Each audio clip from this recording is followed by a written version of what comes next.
This is lesson 4 in domain 10, and the title of this lesson is Declaring Independence.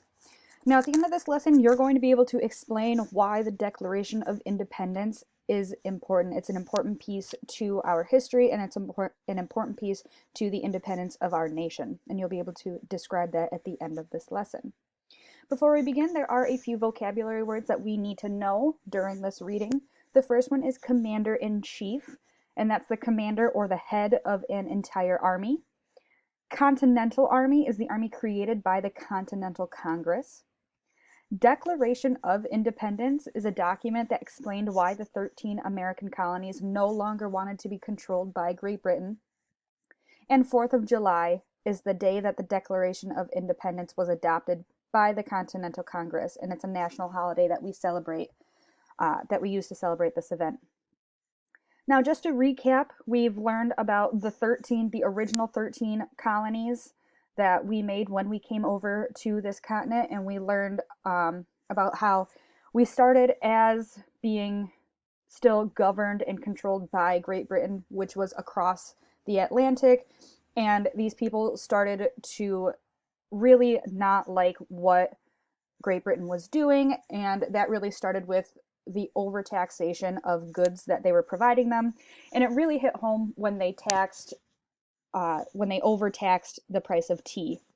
And we remember in one of our readings that they had the Boston Tea Party, when two of these groups, people in the colony split into two different groups, the Loyalists and the Patriots, and the Patriots climbed aboard one of the ships in the harbor and dumped a bunch of the tea into the Boston Harbor to protest the tea tax and to tell Great Britain that they're not going to pay this tea tax, which then led into the invasion of Great Britain's army, which was known as the Redcoats because of the red coats that they had, into these colonies, and these colonists fought back, and they were called the Minutemen, and that was a huge deal in the colonies, the Minutemen versus the Redcoats.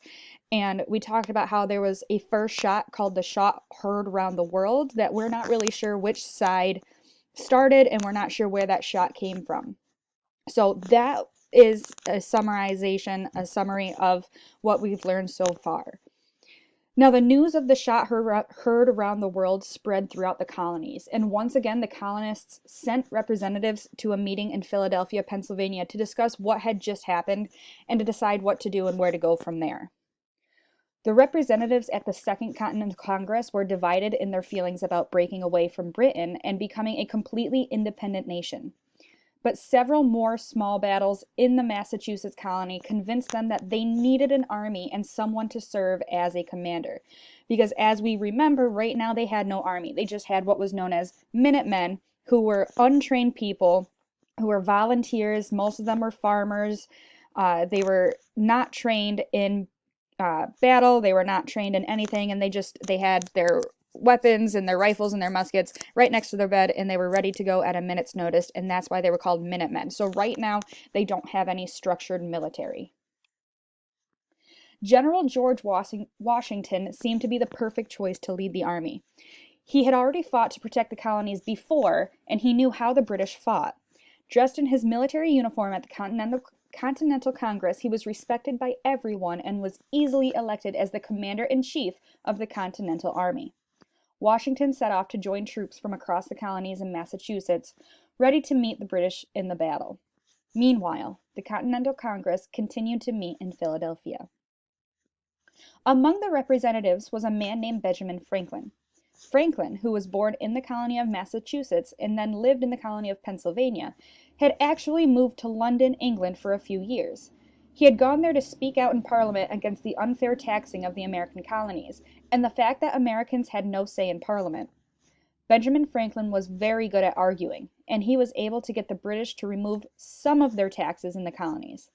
Benjamin Franklin had many British friends in London, but after the Boston Tea Party, an angry British Parliament began to distrust and dislike him.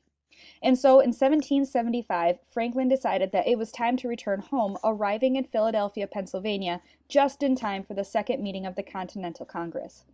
The other representatives were delighted to have someone there who had spent so much time on the other side of the ocean. He could help them decide what to do.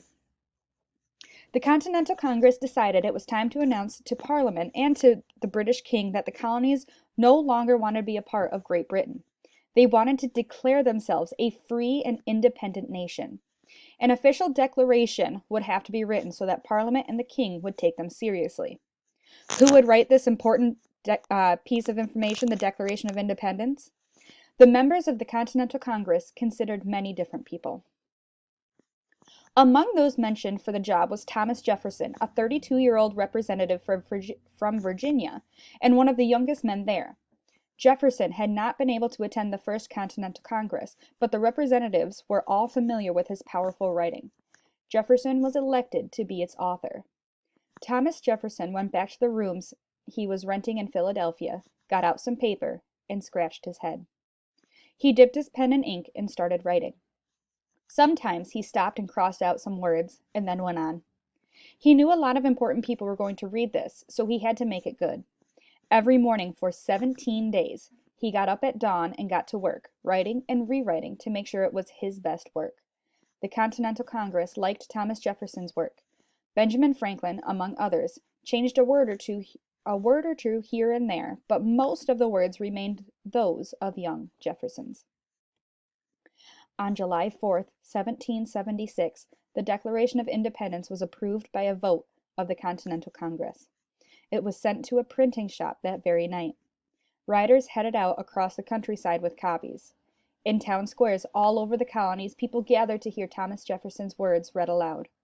One part is still read again and again today, which is, "We hold these truths to be self-evident, that all men are created equal, and that they are endowed by their Creator with certain unalienable rights, that among these are life, liberty, and the pursuit of happiness."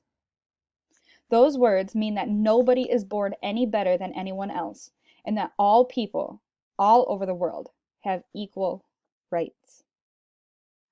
We still celebrate this important event every 4th of July, and you could call it the birthday of the United States. So in this reading, we learned that Thomas Jefferson was the one who wrote the Declaration of Independence, and we also learned that the Declaration of Independence served as a note to Great Britain that American colonies did not want to be associated with them anymore. They did not want to be a part of Great Britain. They wanted to be their own independent nation. They wanted to rule themselves. They wanted to create their own laws, and they wanted to govern themselves.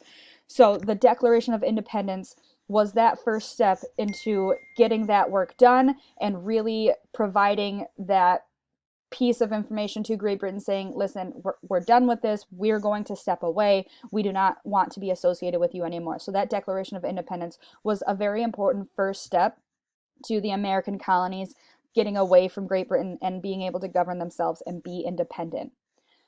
So if you need to go back and re-listen to any of this, do that now. And once you are finished, head to Seesaw and do the activity that goes along with this lesson.